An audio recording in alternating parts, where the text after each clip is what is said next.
Welcome back. Ramzan special transmission में एक मरतबा फिर से खुशामदीद कहते हैं और इस वक्त आपको लिए चलते हैं सीधा किचन में, क्योंकि आई एम श्योर घर में भी इस वक्त अफ्तार की तैयारी हो रही होगी, ख़वातीन किचन में चली गई होंगी। तो आज अनम से जानते हैं, चूँकि बहुत ही अच्छी खुशबू आ रही है हमारे सेट पर भी। अनम अस्सलाम वालेकुम, क्या बन रहा है? वालेकुम अस्सलाम, कैसी हैं आप? I am good. बिल्कुल, आज हम बना रहे हैं स्पेगेटी बोलोनीज, जिसपे अनवार ऑफ एयर मुझे पूछ रहे थे कि बोलती हैं मैंने कहा बोलती तो नहीं है, फिर वक्त इसको खाएंगे, लेकिन बोलोनीज बेसिकली मैं थोड़ा सा बता दूं कि बोलोनीज जो होती है वो बेसिकली रेड सॉस होती है और जो अल्फ्रेडो होती है वो वाइट सॉस कंसिडर की जाती है। तो आज हम स्पेगेटी बोलोनीज बनाएंगे और उसके साथ आज हम रूह अफ़ज़ा के जो बना रहे हैं वो है रूह अफ़ज़ा फिरनी। क्या बात है अनम, आप तो अब आप बताएंगे कि मैं पहले किसकी रेसिपी बताऊं? अनम कुछ भी बना सकती है, अनम का कमाल ये, और बड़ा ज़बरदस्त बनाती है। अच्छा जी, अनम के साथ हेल्प करने के लिए अहमद जमाल भी हैं, superior Kalari school of art से आए हैं, तो इनसे भी हम जरा गुफ्तगू करेंगे। लेकिन अनवार पहले प्रोग्राम में आगे बढ़ते हैं। डॉक्टर नजीब साहब ने हमें ज्वाइन किया है। मईशत के हवाले से मुख्तलिफ प्रोग्राम्स में हम इनसे बात करते रहे हैं। तो जो पाकिस्तानी मईशत है उसकी बहाली के लिए हम अभी भी IMF की तरफ देख रहे हैं, क्योंकि वहाँ से हमें 1 अरब 20 करोड़ डॉलर पर मुश्तमिल जो कर्ज की किस्त मिलनी है, उसका स्टाफ लेवल मुआहिदा, मेरा ख्याल है डेली बताते बताते हम थक गए हैं, लेकिन वो मुआहिदा नहीं हो रहा। उसकी रीजंस भी सामने नहीं आ रही, क्योंकि जितनी भी सब्सिडी थी वो खत्म कर दी गई है, पेट्रोल की प्राइसेस बढ़ा दी गई हैं, बिजली की कीमतें बढ़ा दी गई हैं, गैस की कीमतें बढ़ा दी गई हैं। तो कोई ऐसी चीज़ नहीं है शायद जिसकी कीमत बढ़ाने वाली है, लेकिन ये कैसा मुआहिदा है नबिया जो होने का नाम नहीं ले रहा। बिल्कुल ऐसे ही है। दूसरा नहीं, हम देख रहे हैं कि जो सारा खुमियाजा है इस वक्त वो पाकिस्तानी अवाम को भुगतना पड़ रहा है। कुछ देर पहले वज़ीर-ए-आज़म शहबाज शरीफ का एक क्लिप हमने आपके साथ शेयर किया, जहां पर वो गरीब अफराद में आटा भी तकसीम कर रहे हैं। फिर PTI के रहनुमा नदीम कुरैशी भी हमारे साथ इन कॉन्वर्सेशन पर, उन्होंने कहा ये इससे क्या फर्क पड़ेगा जो इस वक्त मुल्क की हालात हैं। बहरहाल IMF प्लान कब मुकम्मल होगा और जिसके असरात हैं वो तो पहले से ही आना शुरू हो गए। डॉक्टर हाकान से ही गुफ्तगू करते हैं। अस्सलाम वालेकुम, welcome to the show. Doctor साहब, ये IMF का जो प्लान है, मजीद शराइत सख्त कर दी गई हैं, महंगाई मजीद बढ़ चुकी है, बेहतरी कब आएगी?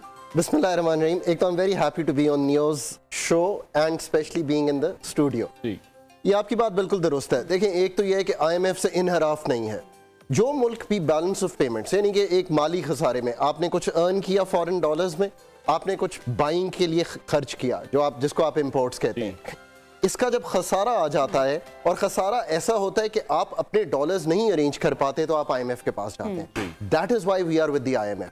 हम पिछले मतलब 70-75 साल में 22 दफा IMF के पास गए हैं। हमने IMF का प्रोग्राम कभी कंप्लीट ही नहीं किया। सो ये लोग कहते हैं ये सब कुछ इस बार हो रहा है, कुछ नया नहीं है। एब्सोल्युटली, हम जाते थे और वापस आ जाते थे। इनफैक्ट आप लोग हैरान हो गए कि 2013-16 यही वजीर खजाना, जिस तरह आप बैठे हैं, मैं 4 साल 4.25 साल बल्कि उनके साथ ऐसे ही बैठ के गुजारे और हमने पाकिस्तान का पहला IMF का प्रोग्राम कंप्लीट किया। सो एक तो यही बात गलत है कि हम इतनी दफा IMF के गए, हम कभी भी नहीं गए। अब आपको जो इस दफा का प्रोग्राम है उसमें यह दिखाई देता है, आप बजट बनाते हैं, इनहराफ कर जाते हैं। आप तेल की कीमतों पे सब्सिडी देते हैं, आप इनहराफ कर जाते हैं। आप डॉलर की कीमत को पेग से मतलब है कि मैंने और आपने तय कर लिया कि हम उसे हिलने नहीं देंगे 230 से, आप IMF से इनहराफ कर जाते हैं। अब आप फिर एक पेट्रोल की कीमत जो है उसमें 100 रुपए ऊपर और 100 रुपए नीचे करके एक चीज अनाउंस करते हैं, आप IMF से डिस्कस नहीं करते, आप इनहराफ कर जाते हैं। ये हैं वो वजूहात। There is a trust deficit. और मैं चूंकि दोनों साइड से लकीली बात करता हूं, पाकिस्तानी सरकार से भी और इंटरनेशनली काम भी करता हूं, वो दोनों में एक ट्रस्ट डेफिसिट है। हम इस वजह से इस प्रोग्राम को कर नहीं पा रहे। अब आप हैरान होंगी, 2020 सितंबर में हमने गैस की कीमत चेंज की, आज 28-30 माह हो गए थे, हमने नहीं तब्दील की। IMF ने कहा कि 1600 अरब का खसारा हो गया, क्या करना है? अगर मैं भी होता तो गाइस मैं भी यही कहता कि क्या करना है। मैं यही कहता ना कि कोई रद्दो बदल करें ताकि ये खसारा कम हो। वो जो अमीर लोग हैं उनको डालें निर्ख उसके। गैस बहुत सस्ती रही है पाकिस्तान में, हमने जाया भी बहुत किया। अच्छा, इस वजह से हमें अब्रप्ट एडजस्टमेंट्स, इससे क्या मतलब है, इतनी बड़ी एडजस्टमेंट्स करनी पड़ी कि लोगों पे बोझ पड़ा है, इसमें कोई शक नहीं। ये जो सारे लोग बैठे हुए हैं जो कि फिक्स्ड इनकम में हैं, जिनकी वेजेस फिक्स्ड हैं, इन पे सबसे ज्यादा बोझ पड़ा है। इसमें दो आरा नहीं हो सकती। पर गलती फिर हमारी है, हम अगर ये ऑर्डरली पास करते चले जाते। एक और बात तय कर लें, IMF पाकिस्तान में बिजली की कीमत नहीं तय करता, नेपरा पाकिस्तान में बिजली की कीमत तय करता है। तो अगेन ये कहना कि जी IMF ने हमें कहा कि बिजली की कीमत तय कर दें, वो कहां से ले रहे हैं डेटा? तो दुश्मन समझ लिया IMF को। उसको दोस्त समझें, आपने बहुत सही कहा, उसको दोस्त समझें, डिफॉल्ट होने से बचाएं, क्योंकि अभी कोई और ऑप्शन तो है भी नहीं पाकिस्तान के पास। अगर डिफॉल्ट, अब इसकी आखिरी बात यह कि अगर डिफॉल्ट कर जाएंगे तो फिर क्या करेंगे? श्रीलंका ने डिफॉल्ट कर दिया, फिर कहां गया?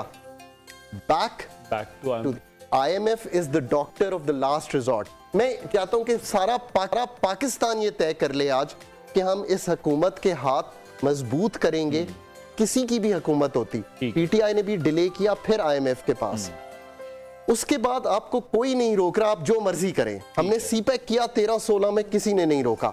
आज हम ये तय कर लें कि हम IMF के जाकर कोई चीज बेचना चाहते हैं दुनिया में तो बेचें।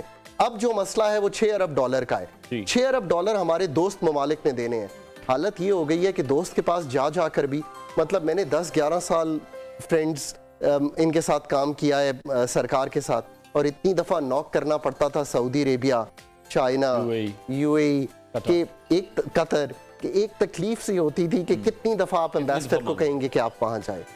पर अब आपको एक डिप्लोमेसी करनी पड़ेगी।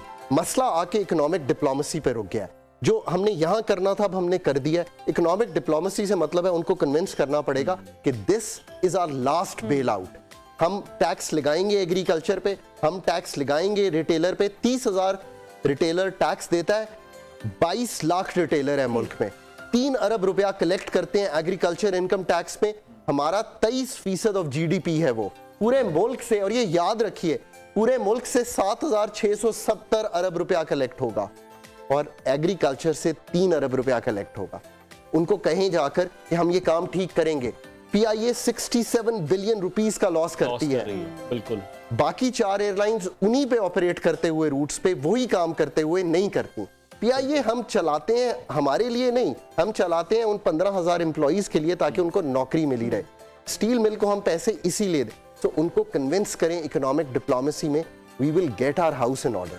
लेकिन डॉक्टर साहब, अब जैसे आपने PIA का जिक्र किया है तो उसमें यही कहा जाता है कि PIA पर जितने मर्जी पैसे लगा दिए जाएं, PIA ठीक नहीं हो सकती। उसकी कुछ रीजंस हैं, जो सियासी रीजंस भी हैं, घोष मुलाजमीन हैं, सियासी भर्तियां उसमें मौजूद हैं। क्योंकि अगर हम देखें, शाहिद खाकान अब्बासी साहब है, उनकी अपनी एयरलाइन है, जब वो प्राइम मिनिस्टर भी बने तो PIA को तो वो भी ठीक नहीं कर सके।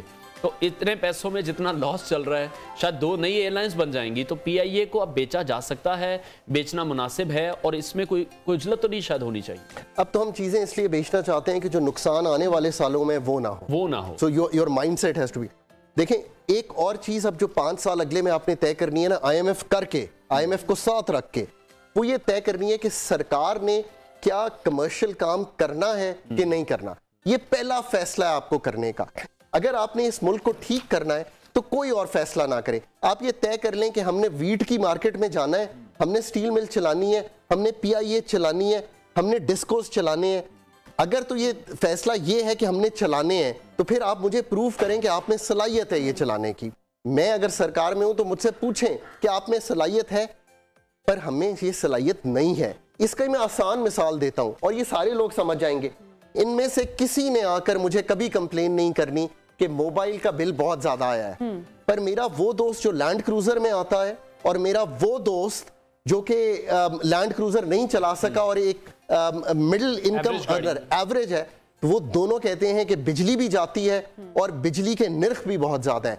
Efficiency is also the issue, prices are also the issue. सरकार चला रही है बिजली को और प्राइवेट सेक्टर चला रहा है टेलीकॉम को। ये जितने कैमरामैन हैं, जितने प्रोडक्शन वाले आपके पास बैठे हैं, you know they look very professional, ask them and they will tell you we have no issue with mobile. कोई आके आपको कंप्लेन करता है? आपका मुलाजिम भी नहीं करता, वो भी कहता है कि मैं इजी पैसा करने जा रहा हूं या मैं उसमें मोबाइल में भरने जा रहा हूं। इतने सारे आप जोंग है, मोबाइल डिफरेंट कंपनी। आप ये समझें कि आपने टेलीकॉम को जब डीरेगुलेट किया, आपने जब प्राइवेट सेक्टर में दिया, तो ये सब लोग पाकिस्तान के उनको बेनिफिट हुआ, कंज्यूमर ने बेनिफिट किया।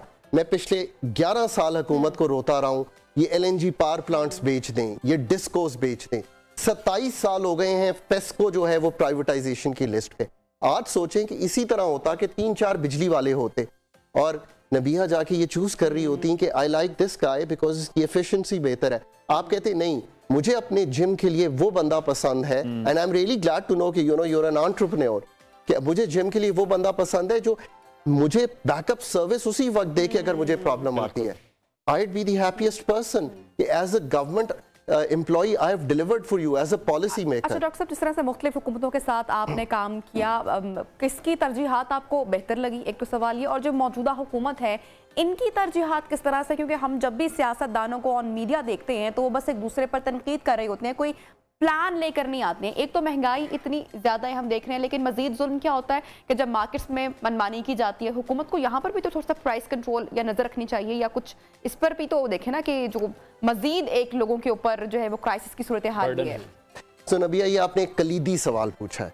मैं अब ये कहता हूँ कि एज अ वोटर हम तीनों को हर हुकूमत से ये पूछना चाहिए कि आप करने जब आ रहे हैं तो करेंगे क्या? बिल्कुल ठीक है, अब और छोड़ दें, I really don't care about anything.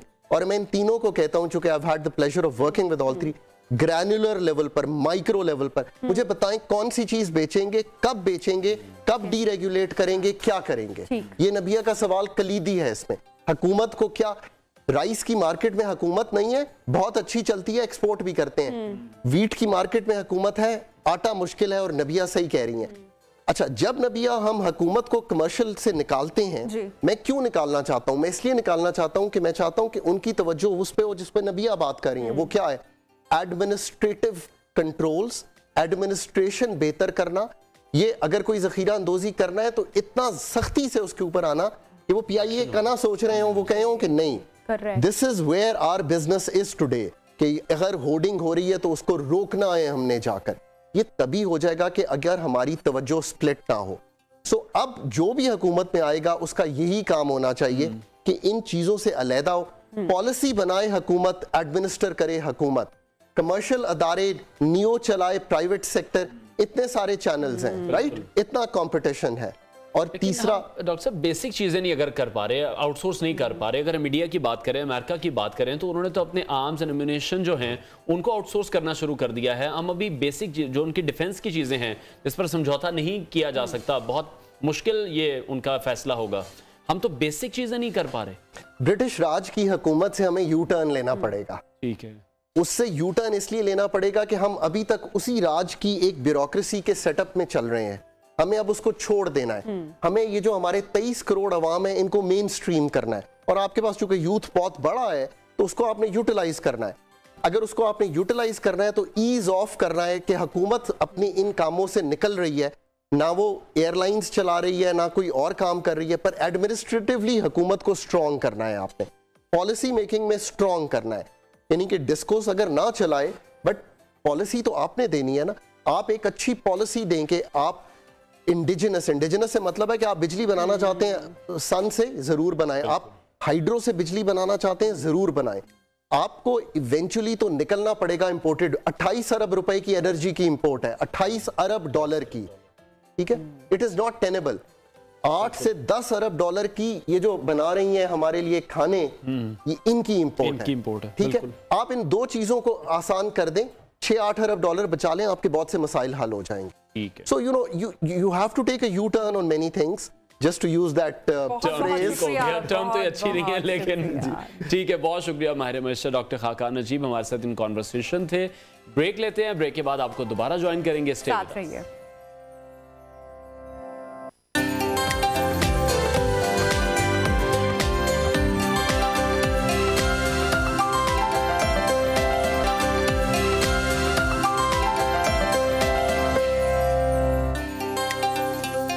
Welcome back. New Pakistan Ramzan special में एक मरतबा फिर से आपको खुशामदीद कहते हैं। और अनवार, हम अपने प्रोग्राम का जो आखिरी हिस्सा है उसमें लाजमी हम रमज़ान के हवाले से, उसकी अहमियत के हवाले से हम तज़किरा करते हैं, कोई ना कोई एक टॉपिक भी लेकर आते हैं। अच्छा, रमज़ान आता है तो हम बातें तो बड़ी करते हैं कि हम ये भी करेंगे, वो भी करेंगे, ऐसा करना चाहिए, वैसा करना चाहिए, लेकिन जब हम एक्चुअल उसको विटनेस करते हैं कि हमारे रवैये और जो हमारे इखलाक हैं वो तो तब्दील ही नहीं हुए।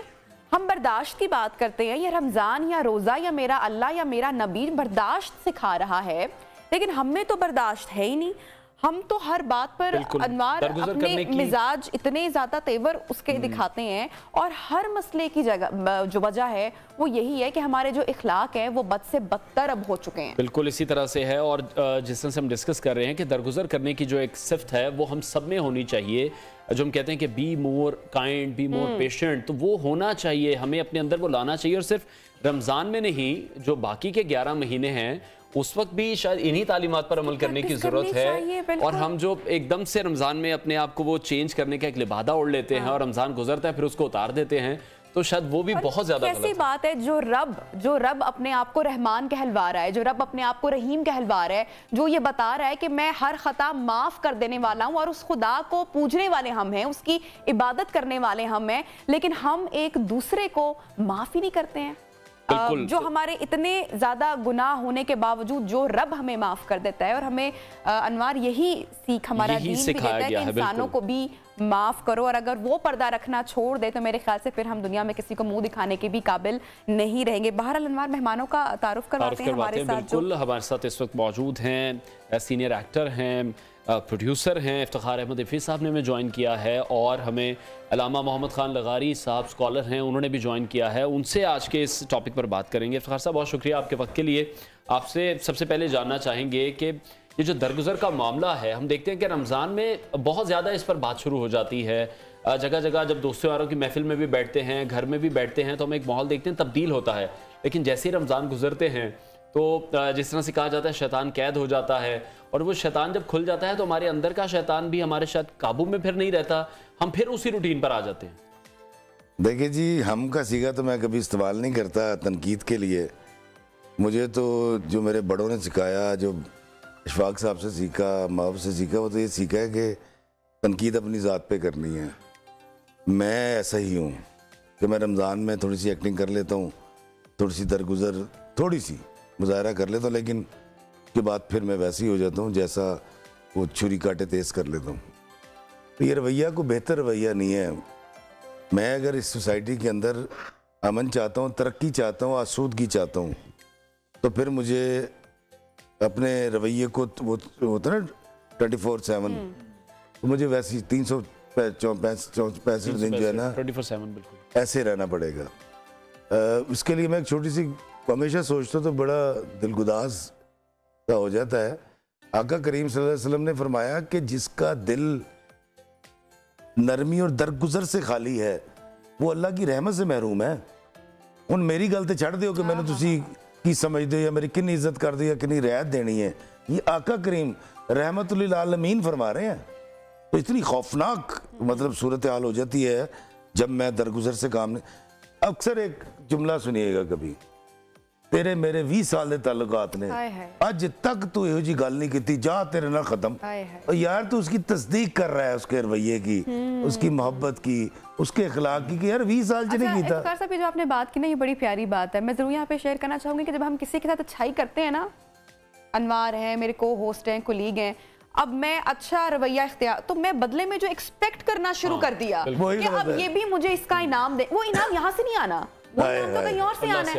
तो वो उम्मीद तो रखें, उस पर भरोसा तो रखें। मैं खफा हो के, जनन रख के, हसद रख के, गुस्सा करके किसको तकलीफ पहुंचा रही हूँ? अपने आप को। वाह, तो ये क्यों नहीं हम बोलते हैं कि फल तो कहीं और से मिलना है? कैसी अजीब बात है, बड़ी खूबसूरत उन्होंने बात कर दी। वो कहते हैं नेकी कर दरिया में डाल, वो इसीलिए कहा गया है। अब मैं क्या करता हूँ, मैंने अनवार पे एहसान किया, अब मैं पता क्यों, जब कोई कहना यार तू असली कीता सी कि तेनू जितान नहीं यार, बंदा रिस्पेक्ट तो भाई, क्यों रिस्पेक्ट करे भाई, वाई तो कहते हैं ना कदमों में बिछ जाओ भाई। हाँ, कदमों में बिछ जब तक आप तवक्को रखेंगे एहसान करने के बाद, आपने एहसान भी किया। अब चूंकि आप इब्लीस के काम पे लगे रहे कि यार तारीफ करे, 10 से अनवार किया सी खाना खवाया थे तेनू खाना बिल्कुल ठीक। अच्छा, अब क्योंकि अनवार साहब एक दफा बताएंगे, दो दफा, चौथी दफा वो कहता यार मैं एहसान ही ना लेंदा, आखिर अल्टीमेटली बंदा कहता है पैसे पड़, तेरी मेहरबानी मेरी जान छड़ दे यार, तू तो मैंने जलील करके रखता। ठीक है, मौलाना साहब से भी गुफ्तगू को मैं चाहूंगी कि उनको भी शामिल गुफ्तगू करें। मौलाना साहब, मेरे आका सल्लल्लाहु अलैहि वसल्लम, उनके इखलाक से बेहतरीन इखलाक तो किसी शख्स का इस पूरी दुनिया में रहा ही नहीं। तो मैं चाहूंगी कि उनके इखलाक के मुतालिक भी कुछ हमारे नाजरीन के साथ आप शेयर करें, कितने बुलंद इखलाक के मालिक थे? बिस्मिल्लाहिर्रहमानिर्रहीम। बहुत शुक्रिया। गुजारिश है कि नबी करीम सल्लल्लाहु अलैहि वसल्लम के अखलाक के बारे में उम्मुल मोमिनीन सैयदा आयशा सिद्दीक़ा रज़ियल्लाहु ताला अन्हा से जब पूछा गया तो उन्होंने इरशाद फरमाया कि आपका अखलाक कुरान है, कुरान करीम के मुताबिक चूँकि ज़िंदगी बसर की है, लिहाजा जो अखलाक कुरान ने वज़ा किए नबी करीम सल्लल्लाहु अलैहि वसल्लम के उस्वा हसना में वो चीज़ें आपको मिल जाएंगी। और आपने हर एक के साथ अखलाक के साथ पेश आए। और जहाँ वक्त है जो पहले जिस पर मेरे भाई ने गुफ्तगू की है, दरगुजर से काम भी। आप देखें कि दुनिया का सबसे बड़ा इनकलाब मेरे आका अलैहिस्सलातु वस्सलाम लाए, बेशक।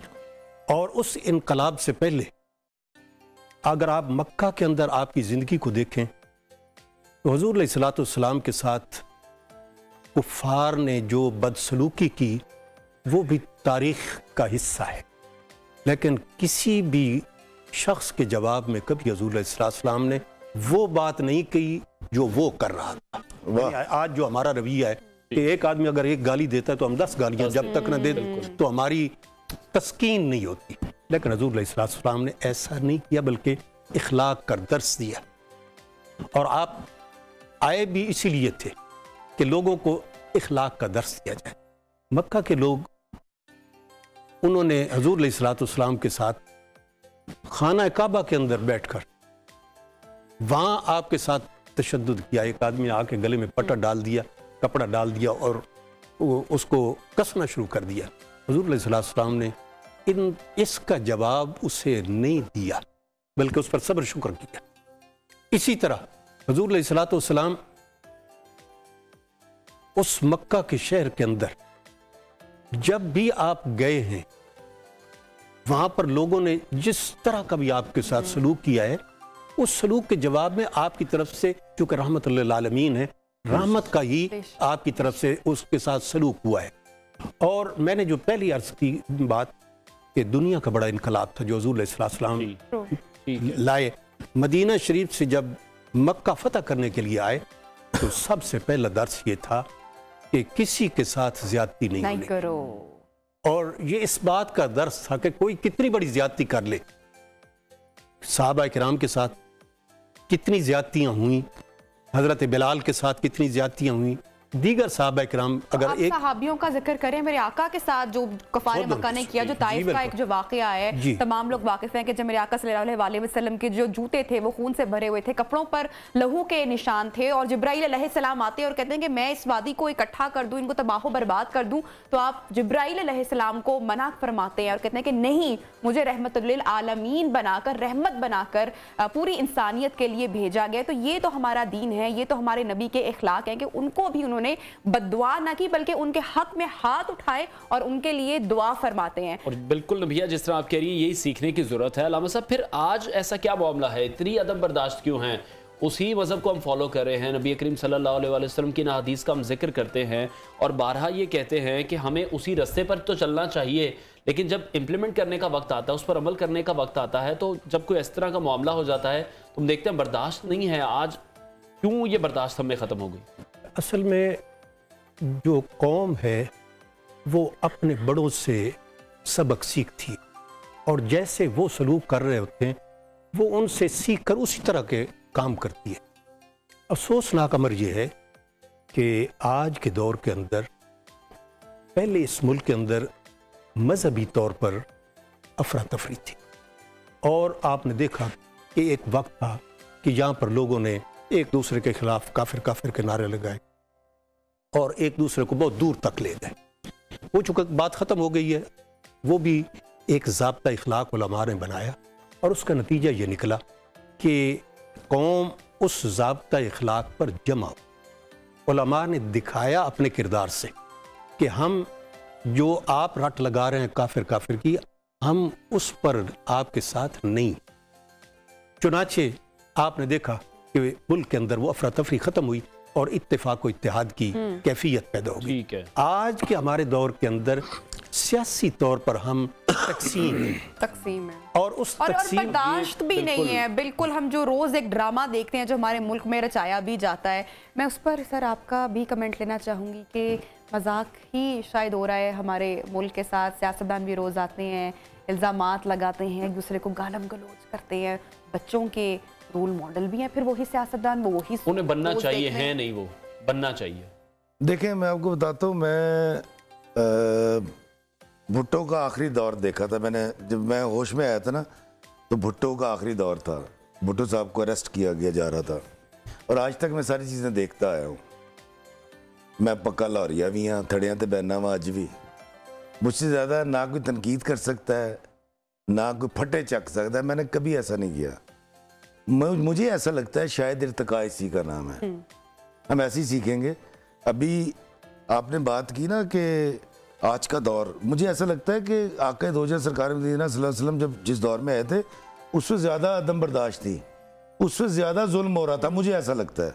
अभी तो हम बहुत सारे मतलब मुल्की कानून अलग होते हैं, अखलाकी कवानीन अलग हैं, दीन के अखलाकियात और हैं, हम ज़्यादा मुआहदों के अंदर हैं। अच्छा पहले जिस तरह तलवार लेके चढ़ गए थे चढ़ाई करती, वो काम अब नहीं हो सकता, अब तो फिर क़ौम मुत्तहिदा आ जाती है। तो मेरा ख्याल है कि हमें सिर्फ अपने बच्चों को, मैं अक्सर बड़ा सिंपल सी लाइन कहता हूँ, अगर मैं अपने बेटे को ये नहीं सिखा सका ना कि तेने बहने मोटरसाइकिल पे, अगर मैं अपने बच्चे को ये नहीं सिखा सका कि बेटा ये जो रेड है इसको क्रॉस नहीं करना, अगर मैं माफ़ी देना, ताइफ वाली आप बात करते मुझे मंजर याद आ गया। अभी मैं उम्रे पे गया हुआ था, मैं ऐन उस जगह पे, मतलब जो लोग बताते हैं कि सरकार आका करीम यहाँ खड़े हुए थे और इस पहाड़ पे वो खड़े होकर पत्थर मार रहे थे और बदतमीजी कर रहे थे, वो मैं फील कर रहा था और मैं सोच रहा था कि यार शायद वो वाला पहाड़ और ये इसको मिलाने की बात की गई होगी।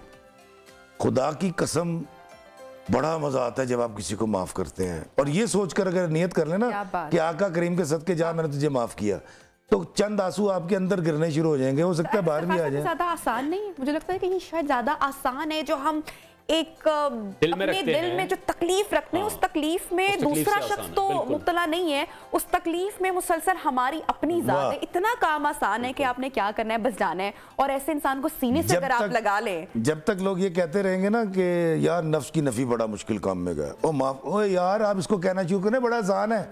अच्छा आसान नहीं होता तो अल्लाह ताला कुरान में क्यों कहता हमें करने के लिए? अगर आसान ना होता तो आका करीम सल्लल्लाहु अलैहि वसल्लम में क्यों? अच्छा सरकार की अमली जिंदगी कुरान, हमें तो आका के पीछे चलना है ना, बेशक ये मुश्किल नहीं है। काका तू आप नहीं करना चाह रहे थे फिर किमें आसान होगा? बिल्कुल ऐसे। अच्छा तो ब्रेक पे हमें जाना है, ब्रेक के बाद गेस्ट हमारे साथ ही मौजूद होंगे, दोबारा आपको ज्वाइन करते हैं, साथ रहिए।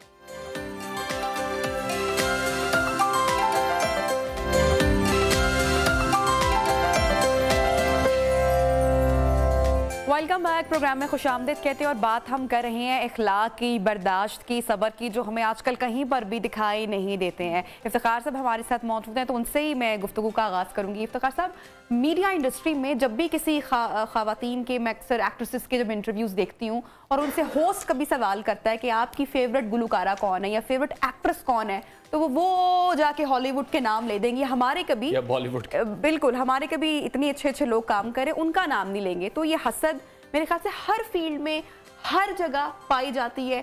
आपने इतनी देर मीडिया इंडस्ट्री में काम किया तो आपने कैसा पाया? देखिए जहाँ से मैंने कमाया है, इज्जत भी कमाई, बच्चे पाले, मैं उसको बुरा तो नहीं कह सकता। दरअसल बात यह है कि बसा औकात होता है कि वाकई आपके कोई हमसाया मुल्क के एक्टर या एक्ट्रेस आपके मतलब हीरो होते हैं, तो इसमें कोई ऐसी बात नहीं है। मेरा ख्याल है ये हम इसको लेट इट गो, इसको जाने ही दें तो ज़्यादा बेहतर है। हमारे यहाँ मोहब्बत मतलब मेरा ख्याल है आर्टिस्टों में ज़्यादा है। मुझे ऐसा लगता है कि ये गम में सबसे पहले पहुँच जाते हैं, ये तकलीफ में सबसे पहले पहुँच जाते हैं, खुशी में पहुँचते कि नहीं पहुँचते या उसका बाइस बनते कि नहीं। लेकिन क्यों आपने अपने आप को सेपरेट किया इस काम से? आप व्लॉगिंग की तरफ आ गए हैं, वो क्या प्रोजेक्ट है, वो भी सुपर हिट रहा आपका। दरअसल मेरा घर चलता है ड्रामा लिखने से। नागन मैंने लिखा था 17 में, उसको कंप्लीट कर लिया था 18 में। ये तो एक्टिंग तो वैसे बीच में आ गई तो मैंने कर दी, वो तो मैं कब की छोड़ चुका था। आया तो एक्टिंग करने था लेकिन राइटिंग के बाद इसको खैराबाद कहकर लिखने लग गया था, क्योंकि इसमें पैसे भी ज़्यादा, इज्जत भी ज़्यादा है। तो मैं गरीब दा बाल सी, मैंने पैसे भी बहुते चाहिए सन। लेकिन जब मुझे काम नहीं मिला 5 साल तो इससे ज़्यादा तो मैं स्टे नहीं कर सकता था। तो मैंने कहा अच्छा जी, वो जब मैं म्यारी नहीं लिखता हूँ, म्यारी एक्टिंग नहीं करता हूँ यकीनन, तो फिर कोई रौला नहीं डाला, कोई शिकवे के बगैर मैंने व्लॉगिंग शुरू कर दी। और अब ये है कि 5 कंट्रीज़ में कर चुका हूँ। 27-28 अप्रैल को मैं जा रहा हूँ यूरोप के टूर पे। इरादा सिर्फ ये है कि पाकिस्तान का जो सब्ज पासपोर्ट है और सब्ज लाली परचम है, देखें अगर आप फ्रांसीसी हैं पाकिस्तानी या जर्मन पासपोर्ट है आपको तो वीज़े मिल जाएंगे। मुझे पाकिस्तानी पासपोर्ट के ऊपर वीज़ा लेने में जो तकलीफ और दिक्कत है, मैं एक रिकॉर्ड बनाना चाहता हूँ कि पाकिस्तानी पासपोर्ट पे मैं 1-2 साल में वो पाकिस्तानी कहलाऊँ कि लोग कहें फ़ख्र के साथ ये है इफ्तिखार अहमद उस्मानी पाकिस्तानी, जिसने पाकिस्तान के पासपोर्ट पे सबसे ज़्यादा एक्सप्लोर किया वर्ल्ड को। बहुत खूब, बहुत। अलामा साहब, चूंकि टाइम प्रोग्राम का कम है तो मैं अब जानना चाहूँगी कि कैसे हम बहुत गुनाहगार हैं, हम हमारे अच्छे अमाल नहीं है, लेकिन मैं कोशिश करना चाहती हूँ कि मैं ये इस रमज़ान को एक मौका बेहतरीन पाऊँ और मैं अपने अमाल दुरुस्त करूँ। तो किस तरीके से इस महीने को प्रैक्टिस समझकर हम पूरा साल अपनी गलतियों को सुधार सकते हैं? गुजारिश यह कि हम लोगों ने समझ ये लिया है कि रमज़ानुल मुबारक के अंदर ही सिर्फ आमाल सालिहा करने हैं, शायद बाकी महीनों के अंदर उसकी ज़रूरत नहीं है, हालांकि इसकी ज़रूरत पूरा साल है। दूसरी कौमें तो मनाती हैं कि माँ का दिन है, हमारे यहाँ तो सारा साल माँ की इज्जत की जाती है।